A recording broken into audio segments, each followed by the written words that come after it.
Let me guess. You are either rushing to wrap up this year's projects, mapping up next year's plans, or juggling both at once.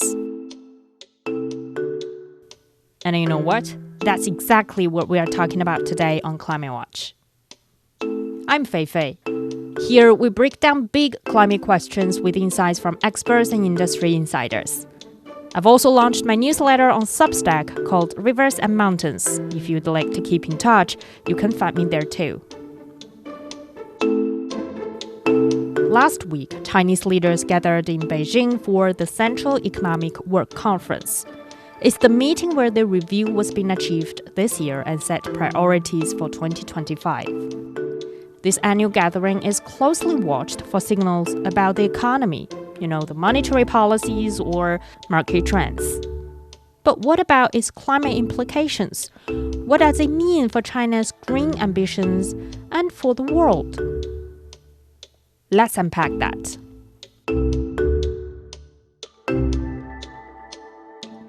Green and low-carbon development has been on the agenda at this conference for years. For instance, in 2020, the focus was on crafting an action plan for achieving carbon peak and neutrality. The same year, China announced these ambitious goals to the world. By 2021, discussions centered on energy transition, green technologies, and pollution reduction. This year, the spotlight is being expanded to include carbon trading, a key tool for reducing emissions.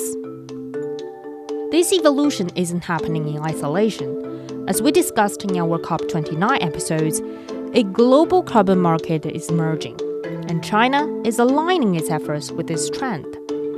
So, what's next? What specific priorities did the conference lay out for 2025? For the answers, I sat down with Director Ma Jun with the Institute of Public and Environmental Affairs here in Beijing. What are the key areas for 2025 for China? 2025 is an important year because we are approaching the end of the 14th five-year plan, and we made massive progress forward. But in the meantime, our energy transition is facing a bumpier road due to all kinds of challenges, particularly geopolitical tension and other factors. So this is an important year for us before we enter into the 15th five-year plan. During the 15th five-year plan, China's management of the carbon peak and neutrality, the focus will be shifted from the control of the energy intensity and the total energy consumption to carbon intensity and total carbon emission control.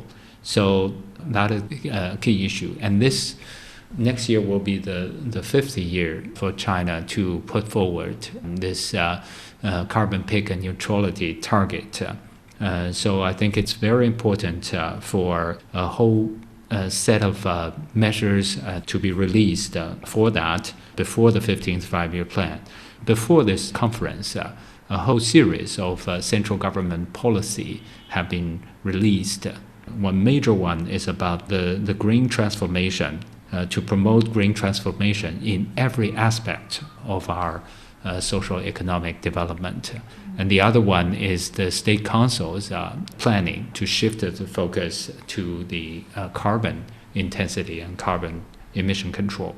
In the statement released after the Central Economic Meeting, I think several issues being highlighted. One is to promote this total transformation, and the other one is to highlight that carbon reduction is still the real priority among all the climate and environmental protection works.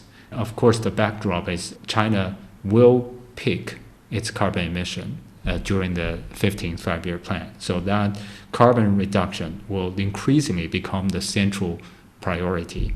And then green and low-carbon industries will be further promoted. I think China understand that this is not just a responsibility, it's also an opportunity for China.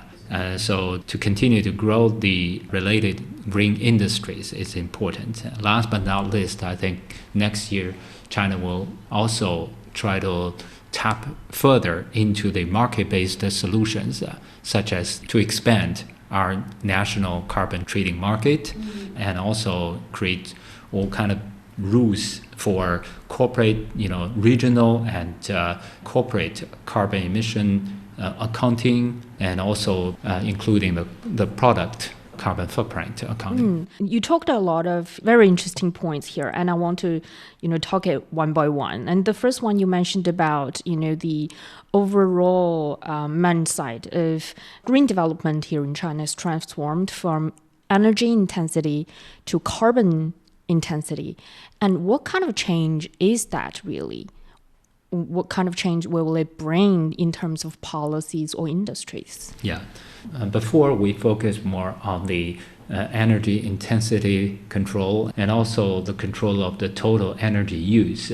But as we all know, China is still going through the massive development phase, and this will create extra difficulties to align development with China's carbon peak and neutrality work. To try to resolve this problem, I think the shifting the focus to carbon intensity control means that China can, by developing renewable energies such as solar, wind, and other low carbon or even zero carbon energy sources, China can continue to meet the requirements of its social economic development, while in the meantime, control the carbon emission. This will bring new opportunities for the corporations to transfer, its energy sources and continue to grow its business. Is that the reason that why we're seeing an emphasis on new energy projects in desert Gobi wasteland, Shage Huang new energy projects, and how important are they? Yeah, I think when we talk about renewable energy, one key difference between renewable energy and the traditional fossil fuel industry is that for the fossil fuel industry, it's we just need to build all these different coal power plant or oil and gas power plant. They occupy less space, although of course, they will emit massive amount of carbon dioxide and greenhouse gases. But when it comes to renewable energy, many of them usually will occupy larger space. For solar power, usually the solar power farm or the wind farm, you all need to occupy large space. But we all know that in the coastal regions and in the central part of China, many of the regions are densely populated and the land is limited, land resource is limited.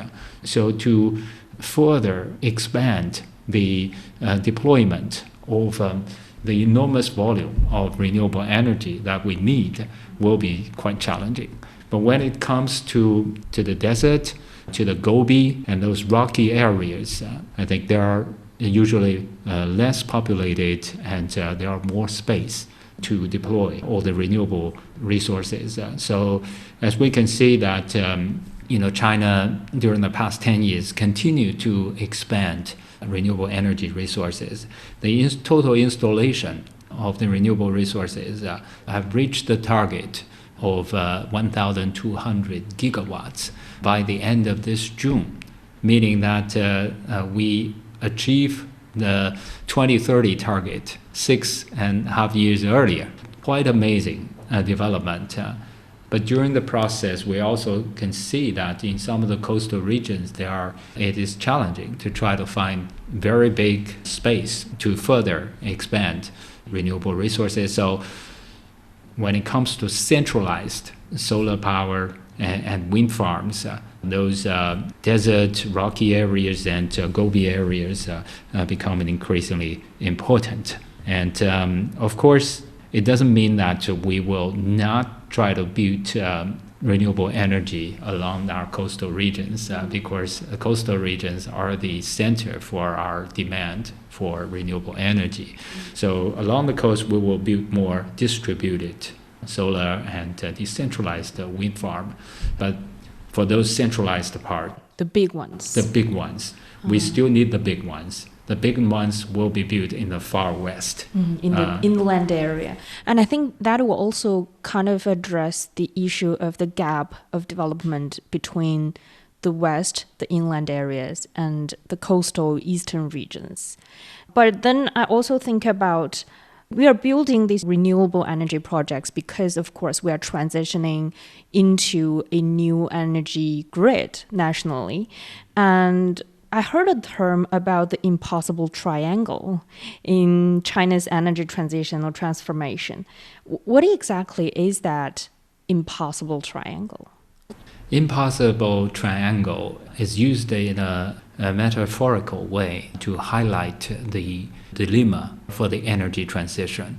It symbolized a set of three interrelated aspects within the energy sector that are challenging to reconcile simultaneously due to the conflicting requirements and limitations. It's one of them is about the cost, is about the affordability of our energy sources. We need supply, but we need them to be affordable. And quite often those clean energy will have higher cost. And that's the one challenge. And then the other one is environmental sustainability. Fossil fuel, particularly coal, is cheap, but it's dirty. So that brings the challenge. And the third one is reliability or energy security. This has been put into a unprecedented priority due to the geopolitical tension. Achieving all three goals seems to be impossible, particularly in the current technological economic constraints.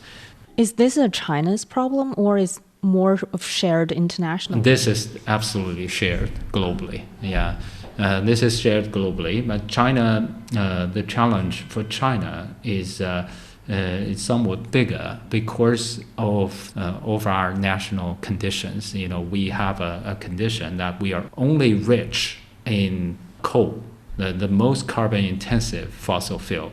But when it comes to oil and gas, our resources are a lot more limited, particularly natural gas. That means that we have to develop, achieve our energy transition in an affordable way and also try to secure the supply. Is that the reason why that the Central Economic Work Conference specifically mentioned new energy projects in deserts, Gobi, and wastelands? And maybe the proposed plan is to build big farms over there, big power plants in these deserted areas so that we can drive down costs and also enhance on the reliability of this renewable energy. But I'm wondering that coal is still taking a major role in our overall national power supply. And what kind of place will coal hold in the transition phase of the energy sector? Yeah, recognizing the national conditions that coal remains to be the primary energy resources, I think China has made a decision to adhere to the principle of establishing the new system before we're phasing out the old. The old one is supported by the coal resources. This means to promote affordability and energy security. And China will enhance the clean and efficient utilization of the coal resources because coal is not just a carbon-intensive fossil fuel. It is also the major sources for our local emission, particularly the air pollutants such as sulfur and nitrogen and particulates. During the past more than 10 years, China spent enormous amount of resources to try to clean up the use of the coal. But we got to recognize that the cleanup to control the local emission of coal, it's easier, but relatively easier. To really cut the carbon emission of coal as an energy source will be much more costly. So far, it's still close to impossible, meaning that, one way is to enhance the efficiency. China is working very hard to enhance the efficiency in the coal combustion. But that's not enough. because it's still carbon intensive, and the real solution will be CCS. Carbon capture. Yeah, capture and sequestration. But so far, at this moment, the cost of that is still very high. So we definitely need a technological breakthrough if we want to achieve that. Yes, many researchers and businesses are preparing for that to come because, if the current trend continues, because China at this moment, to ensure the energy security and affordability of the cost, and also to try to help integrate the emerging renewable energy sources into our power grid, China is still building some extra coal power plant. So the coal power plants can help stabilizing the renewable energies. How exactly does it work? Yeah, because renewable energy, the nature of that is intermittent, meaning that during the daytime you have sunlight, and then you can use solar power. But at nighttime you won't have that. There is no way to generate power during nighttime. And then sometimes you have wind, sometimes you don't. So, but with coal, it's very stable. Whenever you switch it on, you have the power. So the coal power can help to stabilize, to make the power supply more consistent. Another interesting term in this work conference is about zero carbon parks. And it's a relatively new term to me personally.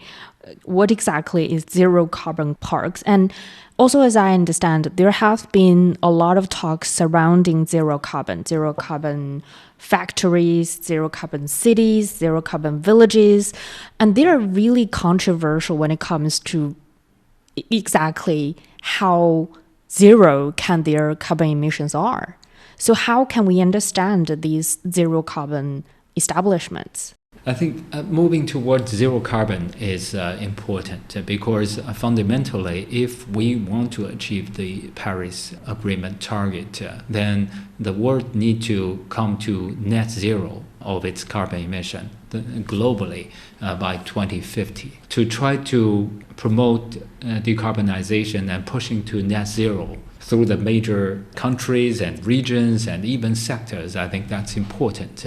Having said that, some of this becomes kind of concepts that people played with, or to gain attention, or even to try to gain some investment. This time, I think the zero carbon park, it means industrial parks that prioritizes the development of emerging industries that are low in energy consumption and pollution, while offering higher added values. I think that's important because to China, China is a major industrial power, and we are at this moment still the factory of the world. As a result, much of our emission, more than 60% of China's carbon emission, is related to our industrial operations. So that's why the transformation of our industries to a low carbon, gradually to zero carbon, I think it's very important.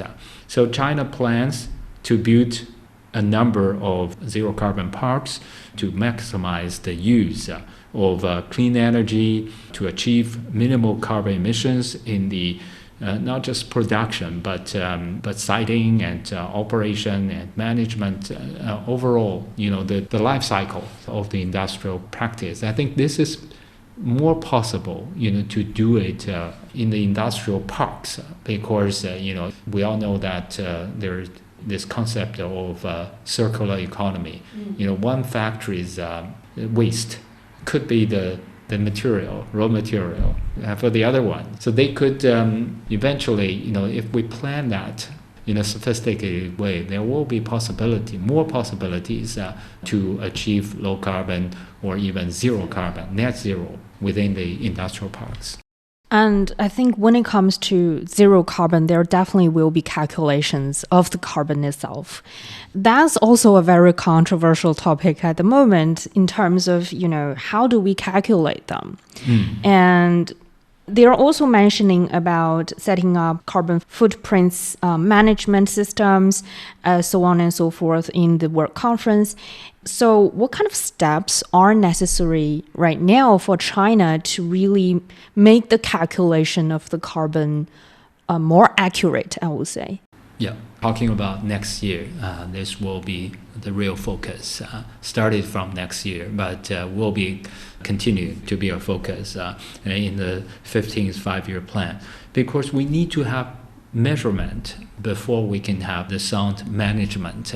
And when it comes to carbon accounting, there are two major ways. One is about the corporate carbon accounting, and the other one is about product carbon footprint accounting. So with the corporate carbon accounting, there are rules set up globally, the GHG protocol and other ISO standards. And China have created our own standards, which are aligned with the international standards. So relatively, it's easier to achieve that. Having said that, there are still some improvement need to be made. So this time, I think in the working group decision, I think further it is decided that China will further improve the carbon emission statistical accounting system, establish annual and quick reporting system for carbon emission data at the national and provincial level, and implement series of carbon emission accounting standards for industries, even for corporations. For example, China is to expand our carbon market, and one of the key issues is about how to ensure the quality of the accounting. And the other one is a lot more difficult. That is to build a carbon footprint management system. Yeah, we saw a lot of products labeling themselves, I'm a carbon neutral product, but we as consumers are not really clear, did they really achieve carbon neutrality? Yeah, the credibility of those labeling is questionable because much of that is based on carbon offset. And so far, globally, there's a lot of questions posed on the offset part. Even the methodology of measuring product carbon footprint is still an issue that hasn't been fully resolved globally. Some of the research institute from the European Union, they put forward this concept a decade ago, and then through all these years there are research and there are some development of rules, and EU's taking the lead. But I have to say, globally, this hasn't been really come to a mature, phase, and there is still need for further improvement. Particularly, if we want to label all kind of different products and services, we need to measure that in a life cycle way, meaning that from the very sources, from mining to transportation to smeltering, to all this manufacturing and assembling and distribution. So all this need to be part of that. For the agricultural products, then you need to go to the very sources. The soil. The livestock husbandry and stock farming and growing of all different crops. And so you need to go to the very sources of that, from cradle to graveyard. So this is very, very challenging. But we're happy to see that China has decided that this issue, it's important for us. Globally, it could become a trade barrier. And then internally, if we want to achieve our carbon peak neutrality, we also need to find a way to do the carbon footprint accounting. So with that, the mandate has been given from this year to the Ministry of Environment and Ecology, and so MEE has coordinated 15 different ministries to come up with the action plan this year. What kind of steps are we taking to build a management system for carbon footprints? For different products, some of them are very more kind of the infrastructure work, meaning that need to create our own database for the emission factors of all these different raw materials and also services. Some of them need to be coordinated by the national government. For example, the power electricity. What's the carbon footprint for power electricity? For national grid and for those regional ones, so you need to come up with the carbon footprint because they will be used across the board of any different products you will consume will have a carbon footprint from the power, electricity consumption, and then the oil and gas for transportation. So you need those emission factors database to be built as infrastructure. And then build on that, you need to create methodologies. How do you want to measure? How can you measure each different product in a life cycle from the very sources to the graveyard to the disposal? That doesn't sound a year-long work. It more sounds like decades-long of work. Absolutely, because this for corporations, China created rules for 24 different sectors. That's more or less covered all kind of industries.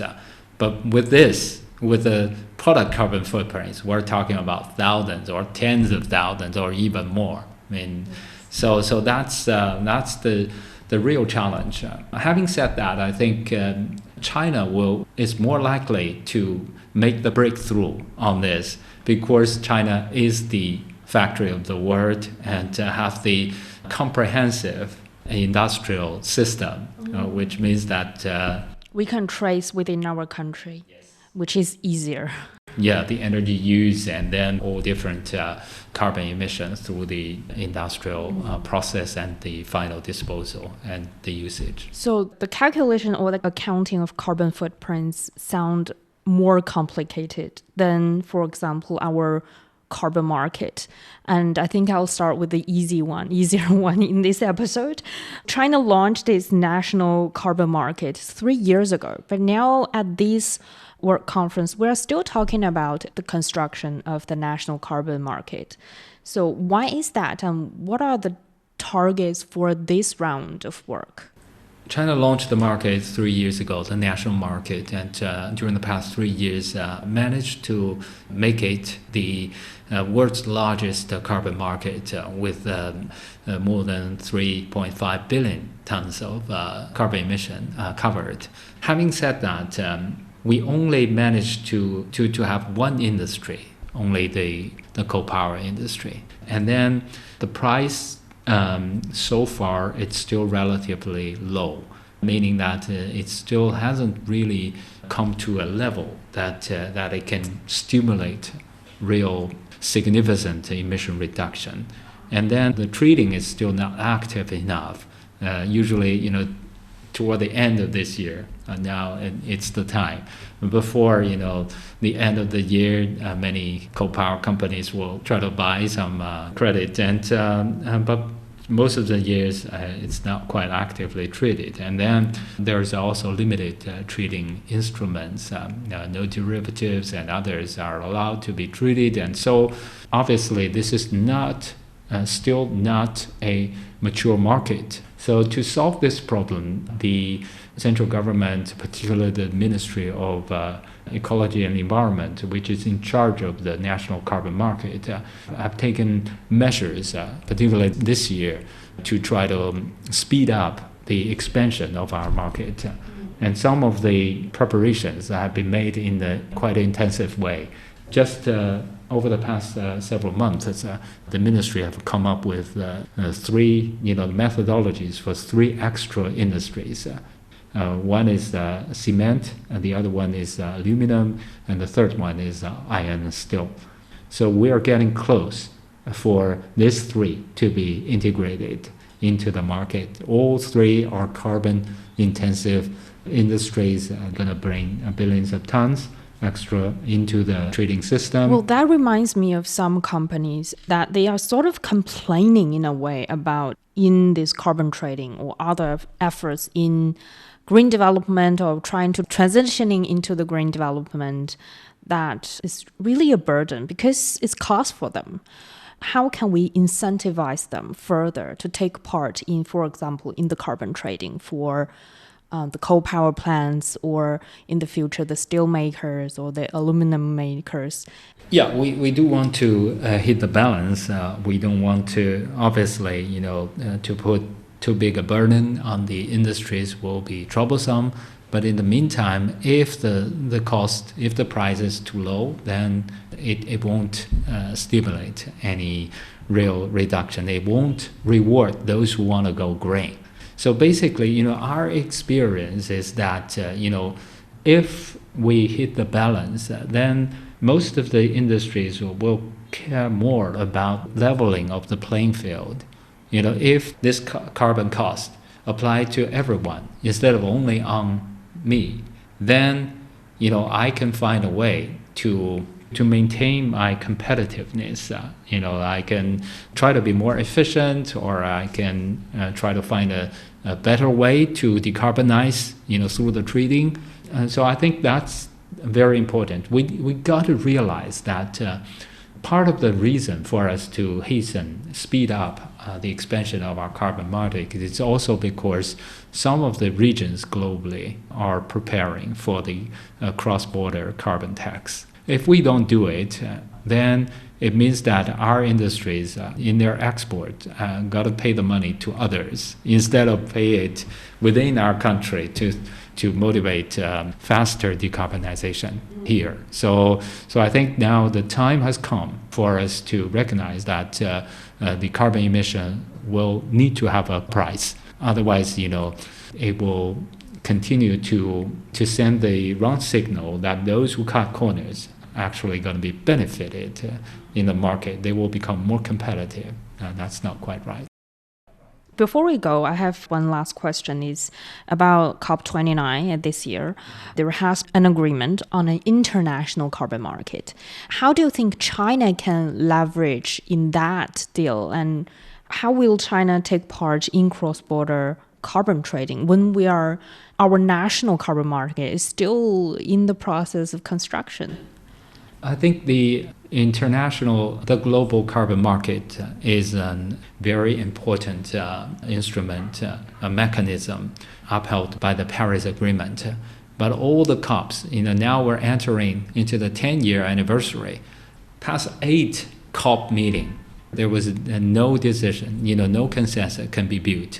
No agreement can be reached on the global carbon market, because this is a very important issue, but it's also a sensitive and also very complex issue. To allow the trade of carbon credit between different regions and requires a unified rules for carbon accounting and reporting and oversight and the credibility. We're talking about the credibility of the carbon credit from many areas globally at this moment. So you can imagine, if we can't ensure the high quality of the carbon credit, that means we can have trade, but that will not lead to real reduction. Someone gonna gain from that. Some others will use that credit to offset, to find a cheaper way to so-called get away from its responsibilities. So that's the real problem. And this time, finally, agreement have been made. I think that was a breakthrough. I was at COP29, at Baku, and I witnessed, this process, and we all got encouraged. But in the meantime, a lot of details had yet to be worked out. So that has been left for next year, for COP30. I hope that we can eventually achieve that. Then it means that globally, there are ways to find, through the trading, to allow the global decarbonization to be less costly. Through the current arrangement, the estimate is that this is going to save the world some $250 billion in its cost of the decarbonization.